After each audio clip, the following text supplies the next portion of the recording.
Hoy nos haremos un par de preguntas como introducción al libro a los Hebreos. La primera pregunta es, ¿cómo puede recaer un cristiano que ha sido santificado? Hecha de otra forma sería, ¿cómo se puede volver atrás un creyente convertido? ¿Cómo? Y por último, ¿será que el adulterio es el pecado mencionado aquí, por el cual recaen ellos? Adulterio y fornicación, lugar común siempre para hablar del pecado, aunque hoy en día no se habla del pecado casi desde los púlpitos. Cuando se hace con una sonrisa de oreja a oreja. Aquellos a quienes escribió el apóstol Pablo no eran personas recién convertidas al Evangelio, no eran creyentes nuevos. No eran ignorantes de la doctrina básica, sino personas con muchos años en el Evangelio.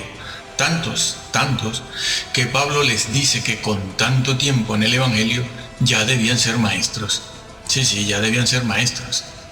Solo unos versículos más abajo, en el capítulo 6, habla Pablo de los que recaen y recayeron. No importa a qué grupo se refiera, como ya vamos a ver. Pues bien, en el capítulo 10 y el versículo 29, Pablo se refiere a ellos como los que ya han sido santificados. Pablo dice textualmente, ¿cuánto mayor castigo recibirán los ateos? No. Los agnósticos, no. Los curas, no. Los islamistas, no dice eso el texto bíblico, sino que dice cuánto mayor castigo recibirán los que fueron santificados porque eran creyentes. Este término o expresión usado aquí por Pablo, santificados, es el mismo que usa en otras partes de sus epístolas y cartas para hablar de creyentes convertidos. Creyentes convertidos, esta es una doctrina que no se puede cambiar. Además, todo esto que está diciendo y dirá Pablo debe verse teniendo delante la advertencia permanente de Pablo, que siempre se refiere a la salvación de ellos a quienes escribe, en términos condicionales. Si permanecéis, si retenéis, sí. Así como también debe tenerse delante la exhortación permanente de Pablo a ellos a ser fieles, a perseverar, a no retroceder, a tener paciencia.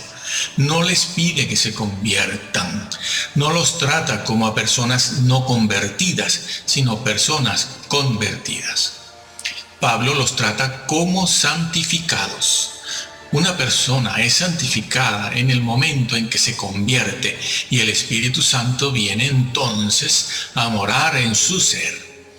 Desde ese momento es santo, llamado a perfeccionar su santidad, a ser cada vez más santo, porque esa es la voluntad de Dios primera. Los santificados son santos y solo se puede ser santo si se es convertido. No se puede cambiar esa doctrina. No importa cuántos grupos sean nombrados aquí o a los que se pueda o pudiera referir Pablo, eso no cambia la verdad eterna revelada por Pablo de que se puede caer. Esto es verdad tanto de aquellos que cayeron, creyentes que cayeron en el desierto cuando se rebelaron contra Moisés, faltándoles fe. Faltándoles confianza y fidelidad, que es otra cosa. Se parece, pero no es igual. Se usa el mismo vocablo, pero es confianza, es fidelidad. Como es verdad también, entonces, de los que en el tiempo de Pablo se volvían atrás, porque por la historia sabemos que sí, que hubieron quienes regresaron. ¿A dónde? Lo veremos ahora. Es posible recaer. También en el capítulo 10 y el versículo 32, Pablo se dirige a ellos como los que un día fueron iluminados. Esta frase también es usada en el capítulo 6 y no solo en el capítulo 10. refiriéndose allí en el capítulo 6 a los que recayeron, como decimos. y a los que ahora en este momento corren ese mismo riesgo de caer. La expresión fueron iluminados significa tener conocimiento de la verdad y andar en ella, y alude sin duda a la conversión a la fe cristiana, cuyo momento culminante en aquella época, como debe serlo hoy, es el bautismo. Por cierto, que en muchas partes, en aquella época, en los 3, 4, 5 primeros siglos, la persona permanecía de 2 a 3 años en catecúmenos, en catequesis, antes de bautizarse. Algunos después también. Bueno, en el capítulo 6 y los versículos del 4 al 6, entre otras cosas, se dice, y recayeron, o dicho de otra manera, y se han vuelto atrás. Está en el tiempo pretérito, aoristo activo participio. Por lo tanto, no es cuestión de si caen algunos. No se usa aquí ninguna de las 4 cláusulas condicionales del griego, sino que es una afirmación y una certeza real. Los que recayeron, no importa cuándo, no importa qué grupo, es una verdad eterna. Se puede recaer. Algunos allí en el tiempo de Pablo ya lo hicieron. No importa cuántos grupos. Repetimos que eso es verdad, tanto de unos como de otros. Y hoy día los ministros del Evangelio caen en la tendencia moderna de separar la fe de la doctrina, la fe de la obediencia, la doctrina del Antiguo Testamento, la ley de la obediencia o la ley de la fe o la fe de la ley. A menudo la tradición teológica de una denominación o grupo o congregación no hace referencia a textos bíblicos específicos, no hace referencia a la teología bíblica, exégesis versículo por versículo en su texto y en su contexto propio dentro del libro en cuestión que se está estudiando, sino que los cristianos hacen referencia a una teología sistemática, la que pertenece a un grupo, o hacen referencia a algún personaje histórico, es decir, porque lo dijo tal o cual creyente. Raramente se piensa en lo que dice una exégesis versículo por versículo en su texto y contexto propio. ¿Por qué? ¿Por qué no se piensa en eso? Bueno, pues porque nuestra teología sistemática lo impide y no se puede aceptar lo que un texto dice de manera clara por sí mismo en su propio contexto. Lo impide también la teología de moda, los cultos con ingredientes de moda, lo impide el sistema calvinista o el arminianismo o el pelagianismo o el semipelagianismo, etc. Los comentaristas calvinistas, para evitar la fuerza, por ejemplo, de este pasaje, de esta verdad en Hebreos 3, 5, 6 y 10, para evitar la fuerza de esa verdad contra la falsa doctrina de la imposibilidad de apostasía, afirman que este pasaje se refiere a no cristianos verdaderos, sino a visitantes, simpatizantes, sí. Y Pablo los considera como que ya debían ser maestros, visitantes, simpatizantes, maestros, sí. ¿No se han dado cuenta de eso? Pues bien, aquí el vocablo recayeron significa una completa y voluntaria apostasía. No que todos los judíos hubiesen caído así, necesariamente, pero se les advierte y se les presenta un ejemplo real. Algo que es posible, y lo fue. Y les dice Pablo cuál será el resultado de semejante retrogresión si ellos, en lugar de seguir adelante hacia la perfección en el conocimiento de Jesús y la carrera cristiana, tuviesen necesidad de volver atrás a otros tiempos, claro, hace tanto tiempo, a otros tiempos cuando les habló y les enseñó él y otros las verdades bíblicas básicas relacionadas con la vida eterna. La vida eterna, como el tema del pecado, la conversión, el arrepentimiento, el bautismo, la acción y el poder del Espíritu Santo, la vida futura, etcétera, etcétera. Asuntos que conocieron en su momento cuando se convirtieron. En el libro a los Hebreos, el capítulo 6, los versículos 11 y 12, Pablo les dice a los creyentes lo siguiente, y leo: y deseamos que cada uno de vosotros muestre la misma diligencia hasta el fin, para la plena certeza de la esperanza, no autosuficiencia, que no os hagáis perezosos, sino que sigáis el ejemplo de aquellos que por la fe y la paciencia heredan las promesas de Dios. Pablo les dice a estos creyentes que no sean perezosos y que imiten a aquellos que con paciencia heredan las promesas de Dios. Bueno, aquí algunos creyentes quisieran por la palabra promesa entender premios o rinconcitos en el cielo, frustrando así los propósitos y la verdad eterna del mismo Señor Jesús revelada en su mensaje, pues el propósito de la conversión al cristianismo no son los rinconcitos en el cielo, no es escapar del infierno, sino ser como Cristo fue. Ser como Cristo fue. Ya que hablamos tanto de la predestinación, no somos predestinados a ser salvos. Lo que dice el libro de Romanos es que somos predestinados a ser hechos a la imagen de Cristo. No es lo mismo, no. Creen todos, de todo tipo de denominación, todo tipo de cristiano, todo grupo cree, pero ser predestinados a ser como Cristo, no. Entonces, hemos sido llamados a eso. Jesús redimió a personas que estarían librando batallas imitándole a Él, porque eso cuesta. No pensó Jesús en cristianos que calentaran bancos y repartieran bolsitas de comida, esperando, aunque fuera, barrer las calles del cielo. Eso es ir contra la enseñanza bíblica y frustrar el propósito eterno de Dios mismo, que lo que quiere son pequeños Cristos en esta tierra. Si no lo hacemos aquí, no entraremos, porque ese es el propósito de que estemos aquí ahora.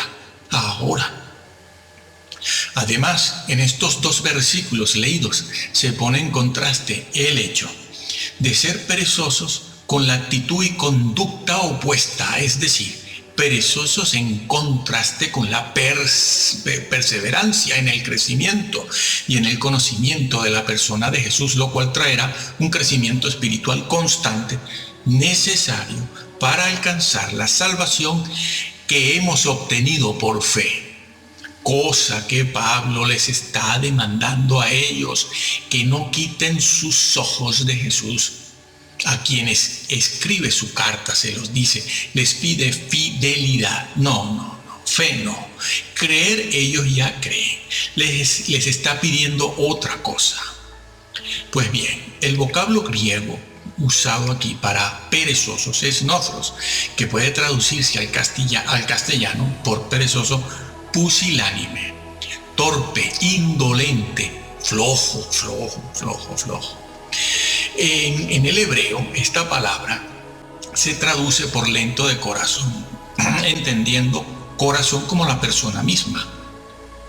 Y también se puede traducir, y así se encuentra, como varón menguado. Sí, varón menguado, varón oscuro. No, oscuro de piel, no se refiere a la piel, se refiere a un hombre de baja condición. Bueno, no lo digo yo, eso es lo que está escrito. Averígüese. ¿Y a qué se refiere el apóstol con esta palabra perezosos? ¿Es que acaso estos cristianos son tontos? Perezosos, tontos, idiotas, retardados, inmensos. Quizás se refiere Pablo a una pereza de naturaleza física o patológica, mental, espiritual, social, falta de obras sociales. Nos van a salvar las obras sociales. No, yo las hago, ¿Pereza en qué? ¿Y por qué es importante esta declaración? Bien, es importante esta exhortación de Pablo a no ser perezosos, porque está en el marco y en el contexto de una afirmación y declaración todavía más seria y más grave, a saber, la advertencia de Pablo que dice lo siguiente: si los que un día recibieron la luz del Espíritu Santo y se convirtieron, recaen y vuelven atrás, es imposible que puedan ser renovados, restaurados otra vez para vida eterna. Esta advertencia de recaer es una fantasía, es una hipótesis, es un supuesto que jamás se podría realizar, porque tal cosa como recaer no puede suceder.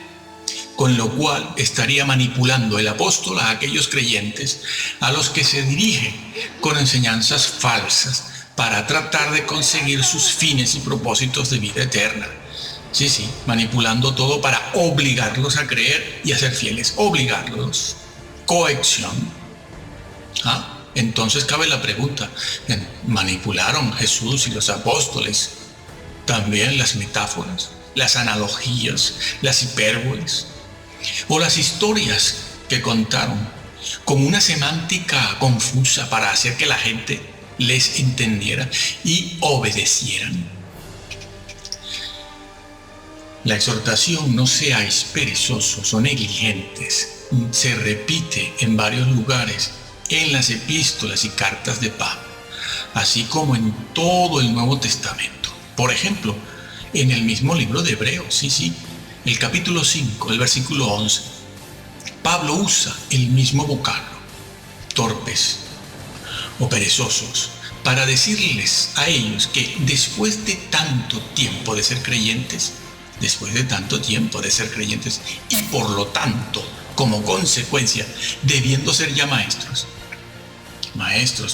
de la doctrina, maestros de la verdad, maestros de todo el consejo bíblico, sin embargo se habían hecho perezosos. Allí se los dice también: tardos para oír y aprender. Les dice Pablo que se han vuelto torpes, no quieren usar la mente. No se trata pues de una torpeza patológica o física, o porque hace mucho calor. Deberían ellos ser ya maestros de la verdad eterna, de la doctrina, que en este caso en particular, en el libro de Hebreos, se refiere a aquella doctrina que conoce y sabe bien todo lo relacionado con la persona y la obra del Hijo de Dios, Jesús, la persona y la obra del único y más grande ser que jamás existirá, Jesús, el humano perfecto ante el trono de Dios, el Rey de la creación, el verdadero Dios y verdadero hombre ante el cual todos en aquel día habremos de dar cuenta, porque todos necesitamos un mediador que medie por nosotros ante el Supremo Juez en aquel día. Y en aquel día no habrá Nefilim, ni festín Illuminati que valga, ni híbridos, ni personajes de las galaxias, ni nueva era, que puedan escapar de la condenación eterna si no se arrepienten en esta vida a tiempo y de verdad, y se someten al reinado de Cristo. Nadie quiere un rey, pero Cristo es un rey. Afortunadamente es un rey bueno, manso y poderoso, justo, completamente justo. Pero aquellos creyentes a los que Pablo escribe se habían vuelto retardados, flojos de mente para un vigoroso crecimiento en el conocimiento de la persona de Jesús y de la vida y la carrera cristiana. Veremos por qué. Flojos de mente para un vigoroso crecimiento en el conocimiento de Jesús, el Salvador, el Conquistador, el guerrero invencible, el príncipe de los ejércitos celestiales. Sí. Así también es calificado en la Biblia. Jesús es un guerrero y es un príncipe de los ejércitos del cielo. Pues bien, en los 5 primeros capítulos del libro de Hebreos, Pablo hace una exaltación de la persona y obra de Jesús. ¿Por qué había que hacerla? Porque era necesario. Se estaban alejando del Señor, como vamos viendo. Eso hace una exaltación de la persona y la obra de Jesús frente al resto de los seres de la creación, porque muchos de aquellos creyentes corrían el riesgo de malinterpretar a Cristo y al cristianismo. Otros creyentes, entre ellos, corrían el peligro de poner al lado de Jesús a otros personajes que les ayudaran a obtener el tan deseado estado del bienestar, éxito y felicidad en la vida, y una vida espiritual superior, claro. Querían poner seres que les evitaran las persecuciones y el ultraje. Y otros creyentes, otros entre ellos, llegaron a extraviar la doctrina bíblica, creando un Cristo y una salvación según el parecer personal del líder de turno, como sucede justo en este mismo momento, y estaba profetizado que sería así aquí, ahora. Y nadie siente nunca que está cayendo en una herejía. Yo no he visto a nadie, yo tampoco me autoculpo, ni veo que nadie lo haga. Aquí todos vamos para el cielo. Pero es sobre este trasfondo que escribe Pablo. Y es por eso que una y otra vez el apóstol les explica quién es Jesús. Lo hace. ¿Quién es Jesús? Lo hace a lo largo de todo el libro de Hebreos. Les explica cuál es el origen de la persona de Jesús. Y en forma resumida, el apóstol llega a decir, entre otras cosas, que Jesús es la imagen misma de Dios. ¿Por qué les dice Pablo esto a ellos ahora? Porque había necesidad de decírselos. A ellos recordarles que en Jesús está todo. Él es la imagen de Dios. Jesús es el alfa y el omega, al principio y el fin, lo encierra todo. Y todo lo puede, ha sido puesto sobre toda potestad en el cielo y en la tierra. Él es la imagen, no. Él no es un arcángel. Los arcángeles no tienen deidad. Los arcángeles son seres creados, salidos de la mano de Dios, no del seno del Padre. Él es la imagen, eso quiere decir que Jesús tiene su persona, tiene deidad, posee deidad. Es decir, la esencia de Dios, la naturaleza de Dios es deidad, y solo es deidad Dios, y solo Dios tiene deidad, y Jesús tenía esa deidad. Por lo tanto, por eso se ha dicho durante toda la historia y hoy en día que Jesús es Dios, no que sea el Padre, es el Hijo, pero tiene deidad, por lo tanto es igual al Padre, cara a cara estaba con Él, en forma de Dios, existía en forma de Dios, sí. Bueno, les dice y les recuerda, Jesús es la imagen misma de Dios. Y además les dice que ha sido entronizado sobre todos los seres de la creación, sean estos ángeles, arcángeles, querubines, serafines o héroes humanos. Por cierto, no existen dos tipos de arcángeles. Unos eternos, en este caso, según los adventistas, el arcángel Miguel, eterno, porque es el Hijo de Dios, y otros que no son eternos. Herejía. Eso es lo que no te va a dejar entrar, haber desvirtuado a la persona de Jesús. Pues bien, Pablo les explica cómo y por qué es que Jesucristo está por encima y es superior a Moisés y a toda la clase sacerdotal. Les enseña Pablo en los capítulos del 7 al 9 cómo desempeña Jesús su oficio de sumo sacerdote ante el trono celestial. Como hombre no. Jesús en el cielo como Dios no intercede. Dios no intercede. Quien intercede ante el trono de Dios es un hombre con H, ese hombre que se llama Jesús, el hombre perfecto, el hombre completamente santo, porque lo que necesitamos los hombres aquí en la tierra es que alguien, otro hombre perfecto, arriba ante el trono, interceda por nosotros. ¿No te lo han explicado? Bueno, también les describe Pablo el tabernáculo terrenal, construido por Moisés, comparándolo con el tabernáculo celestial. Sí, hay un tabernáculo celestial, no te lo han explicado tampoco. Existe el terrenal, el que existía cuando Moisés en el Antiguo Testamento, es una copia del que está en el cielo, del que está allí donde está Dios en su trono. Pues les explica Pablo esto, y luego les explica en el capítulo 9 cómo Jesús entró en el tabernáculo celestial, logrando así cumplir todo lo tipificado en el antiguo pacto, mostrando allí, en el trono celestial, al Padre sus marcas redentoras, como hombre, marcas redentoras en pies, manos y costado.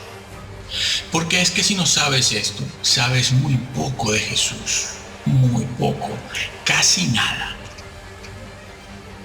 Y por la historia se sabe que algunos de ellos estaban pensando en regresar al judaísmo. No que dejaran a Jesús, como nos gusta creer, que abandonaron a Jesús. No. No todos abandonan a Jesús para regresar al judaísmo, a la circuncisión, a las antiguas leyes sacerdotales, sino que al lado de Jesús querían poner a Moisés también. Eso también se hizo. Pues bien, ellos querían regresar otra vez. Siendo cristianos, querían regresar a Moisés. Muchos de ellos, no todos. Con lo cual estaban invalidando el sacrificio de Cristo. ¿Se entiende? Que no podía ser repetido.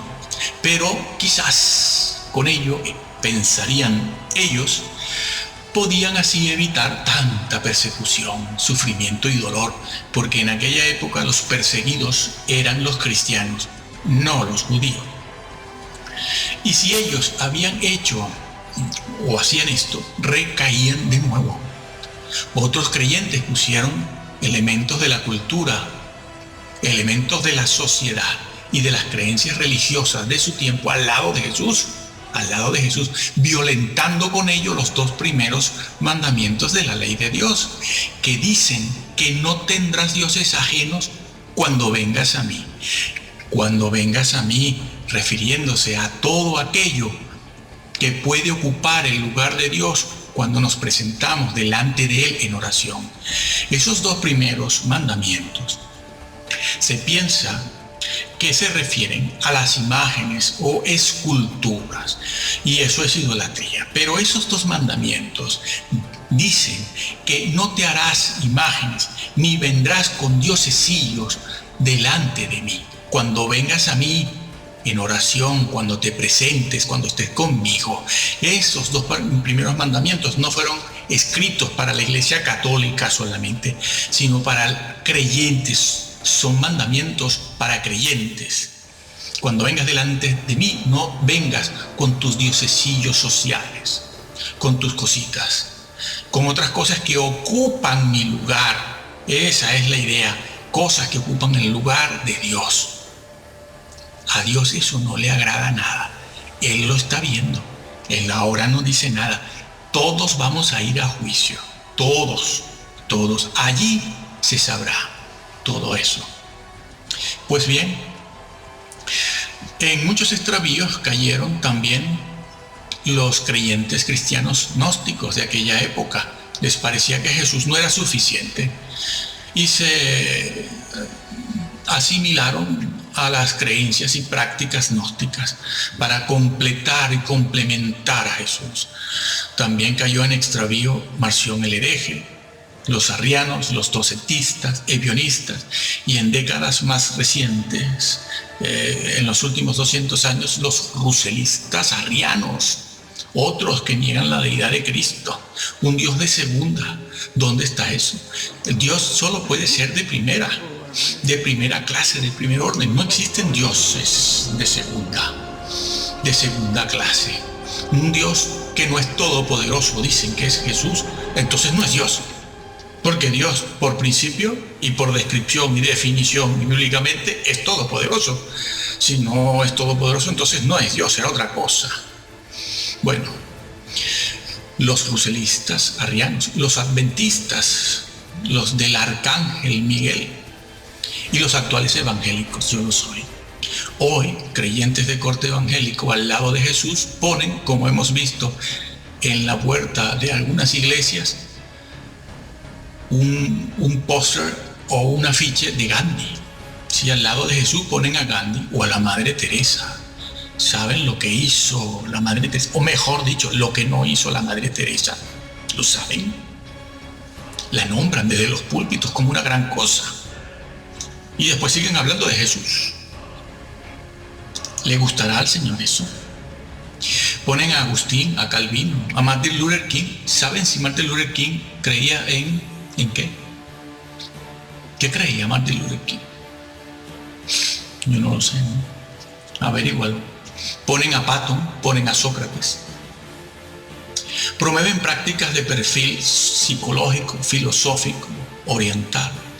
Dan talleres, cursillos de prácticas hinduistas, como si el Hijo de Dios no fuera suficiente.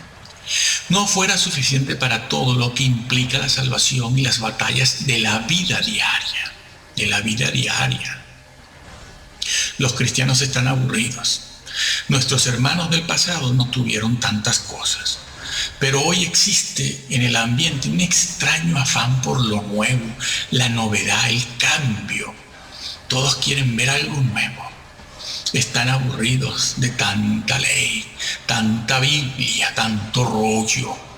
Tanto rollo, dicen los creyentes hoy en día, ¿no? Aburridos.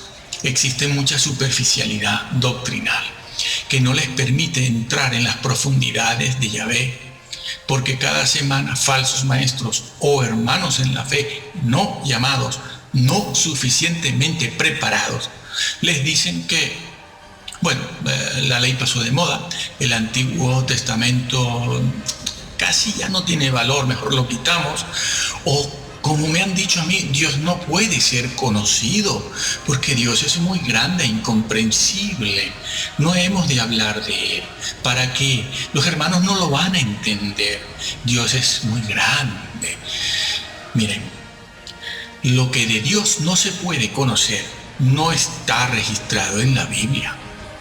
Dios no reveló aquello que no puede ser conocido por el hombre. Dios es mucho más de lo que hay y está en la Biblia. Lo que sí está en la Biblia es lo que Dios revela porque sabe que el hombre puede y tiene que conocerlo. Lo que está en la Biblia dicho del Señor y de Dios, su esencia, sus atributos, su personalidad, está dicho porque es algo que podemos conocer. De lo que de Dios se puede conocer está revelado, y lo que no se puede conocer no está dicho y nosotros ni lo sospechamos. ¿Por qué?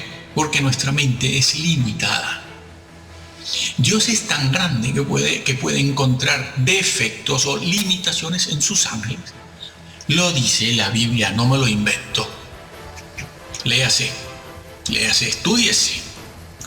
Es tan grande Dios que puede encontrar limitaciones, defectos, necedad en sus criaturas, sus ángeles.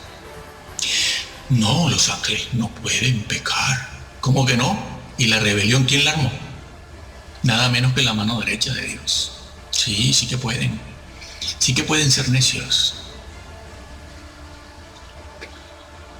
Pues bien, aquellos creyentes a los que escribió Pablo no eran personas recién convertidas, como dijimos antes, a las cuales les habla el apóstol Pablo.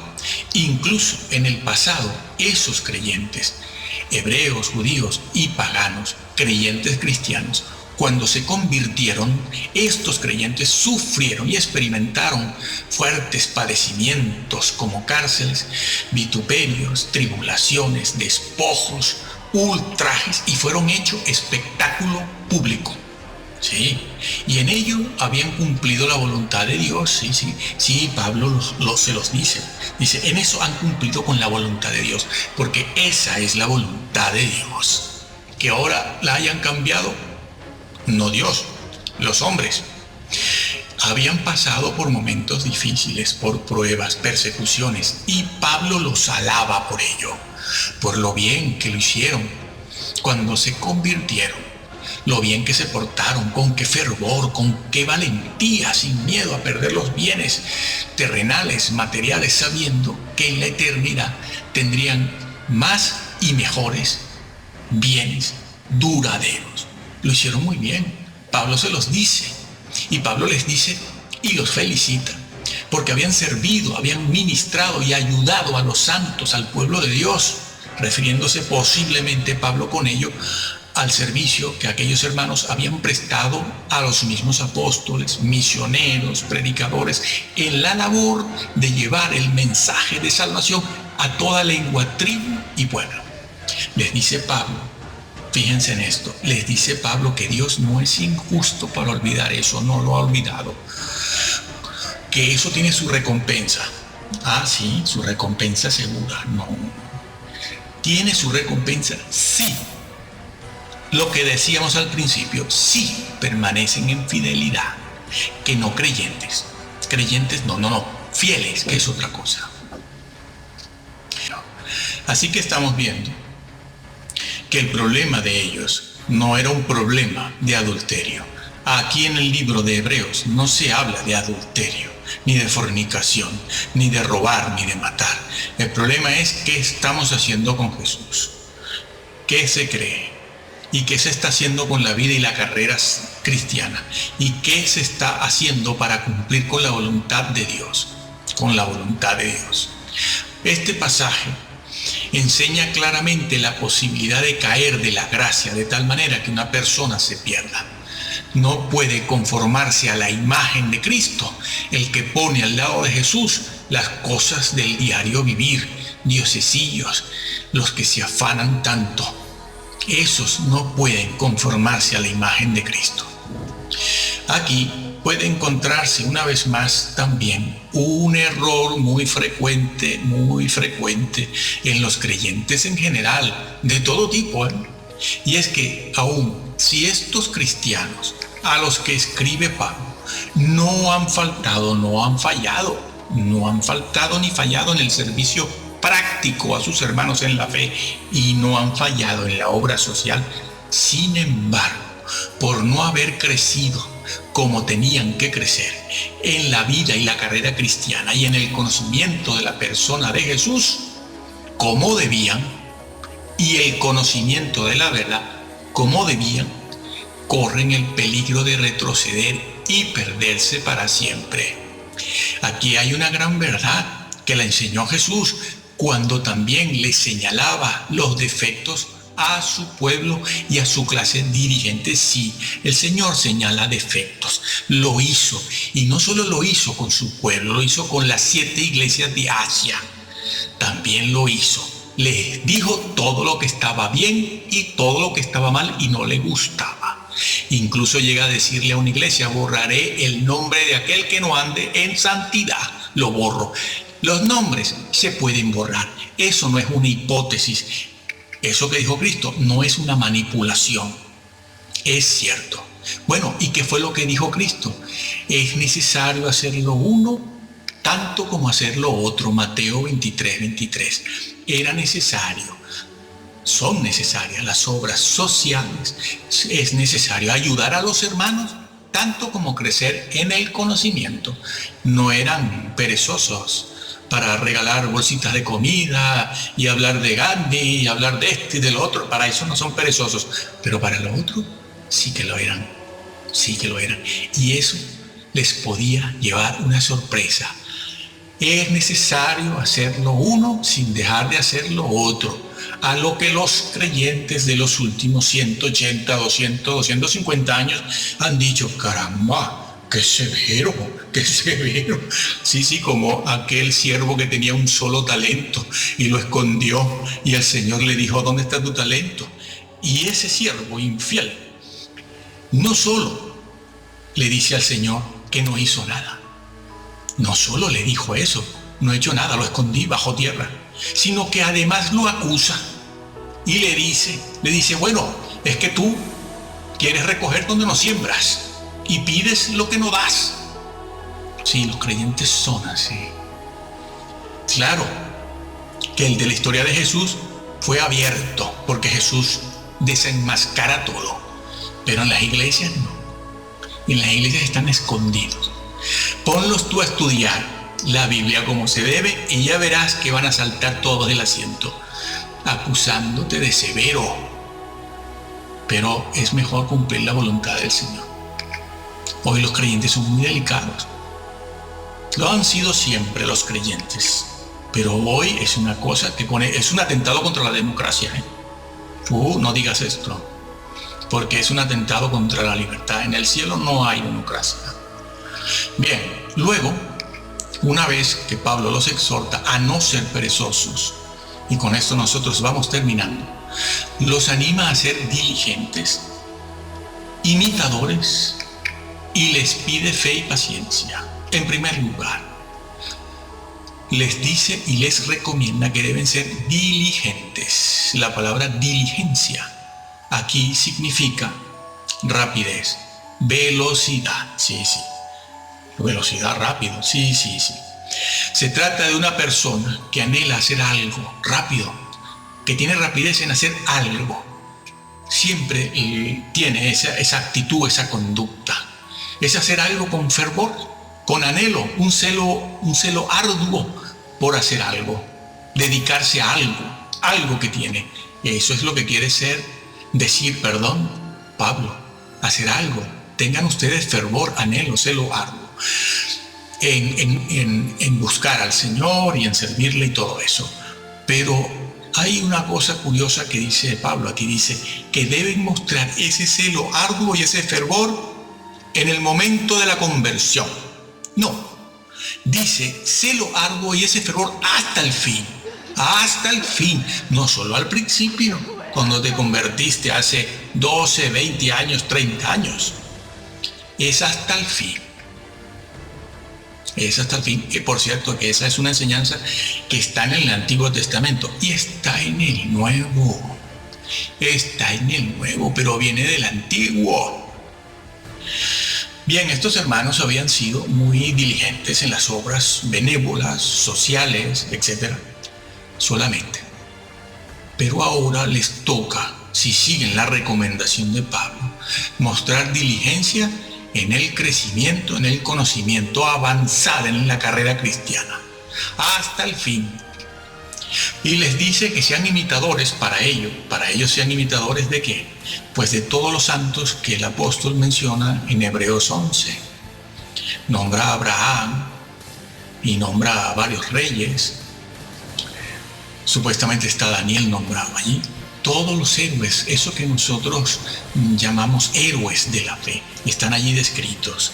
Pablo se los nombra, se los recuerda para que los imiten, para que imiten desde Abraham, desde allí en adelante a todos, al rey David, todos los que fueron perseguidos también, que andaban deambulando, durmiendo en cuevas, vestidos con pieles de ovejas, pasando hambre, pasando frío a causa de la justicia, la divina, no la terrenal, que nos falla mucho, Ya saben lo que Jesús pensaba de los jueces, ¿lo saben? No saben lo que pensaba Jesús de los jueces. ¿Dónde utilizó el Señor la figura de un juez? ¿Y para qué? Hombre, hubiera utilizado cualquier otra cosa. Pero en Lucas 18, hablando de la viuda y el juez injusto, ¿qué opinión tenía Jesús de los jueces? Bueno, y de aquellos jueces también que le juzgaron a él. El hombre es hombre. Maldito el hombre que confía en el hombre, dice la Biblia. Y maldito el hombre que detiene el juicio de Dios. ¿Lo sabías? Por eso aquella gente de Hebreos 11 eran tan grandes. Porque eso lo conocían y lo vivían, lo tenían interiorizado. Y así vivían. Ninguno de nosotros sería capaz hoy en día de enfrentarse en una conversación con un hombre así, porque ¿sabes lo que le decimos? Este hombre es un dictador, atenta contra la libertad y la democracia, es un mal educado. No, eran los profetas de Dios. Y Pablo les dice a ellos, imítenlos. Utiliza la palabra fe y paciencia. Por fe, ya saben, que no es simplemente creer, sino fidelidad, perseverancia. Y paciencia es longanimidad, grandeza de ánimo. Imitar a aquellos que a pesar de los sufrimientos fueron firmes ante los males que les afligen y fueron fieles a lo que Dios pedía. No acusaban a Dios de ser severo, como hacen hoy en día, implícitamente, porque eso por la boquita no le sale a nadie, pero lo llevan en el corazón. A veces conscientemente y a veces no se dan cuenta y lo muestran inconscientemente. Concluimos aquí. Hermano, ¿amas la verdad? Lee la Biblia tú solo. No te ayudan en la iglesia tu pastor, ayúdalo tú a él. Lee la Biblia. ¿Qué edad tienes? No importa. Muchos hombres se han convertido con 50 y 60 años y han hecho carrera. Han hecho carrera. Tienes mucho que hacer, tengas la edad que tengas. Tengas la edad que tengas. Tienes mucho que aprender, que averiguar, que aprender de tu Señor para que le adores. Quien no conoce al Señor no lo puede adorar. ¿Qué adoras tú? Una figura. Tú adoras a la persona. Pero la persona has de conocerla y valorarla. En la medida en que conozcas y valores, en esa medida se da la adoración. La adoración en la Biblia, ¿sabes qué significa? Conciencia reflexiva. Donde no hay una conciencia reflexiva en cuanto a los atributos de Dios, no hay adoración. Habrán saltos. Habrán estas banderitas que sacan en la cancha olímpica. Las chicas, las muchachas, las mujeres, cuando salen a bailar entre un descanso y otro y mueven las banderitas y todo eso, eso lo están haciendo en las iglesias, con esas cintas de colores tan bonitas. Eso no es adoración. Ni siquiera llega a la altura de la alabanza. Porque quien no conoce al Señor no lo puede alabar. Estás alabando al Jesús de tu propia mente, de tus propios conceptos, según tu nivel intelectual. Algunos no tienen ningún nivel intelectual. ¿Por qué? Bueno, porque las cosas en la vida son así. Por lo tanto, de Jesús, nada, absolutamente nada. Pero ellos van a adorarlo. ¿Cómo? A saltar, a bailar, una bandera por aquí, otra por allá. Después el pastor, que necesita hacerse sentir, pues empieza a gritar o empieza a maldecir a otro ministro. Empieza a hablar de aquellos que atentan contra su poder y contra su ministerio. Pero es que el de allá hace lo mismo con él, ¿sabes? Y los creyentes de aquí están con este y los de allá están con el otro. Y es una pelea de perros, una pelea de gallos. Van con la cresta alzada y eso le encanta a la congregación. Esos dejan el dinero allí y el pastor lo sabe. Y el pastor se llega a creer su propia mentira. El obispo, el cura, el que sea. Pero tú lee la Biblia si te quieres salvar. Ama la verdad. Busca amarla. Hoy hay muchas ayudas para saber qué dice la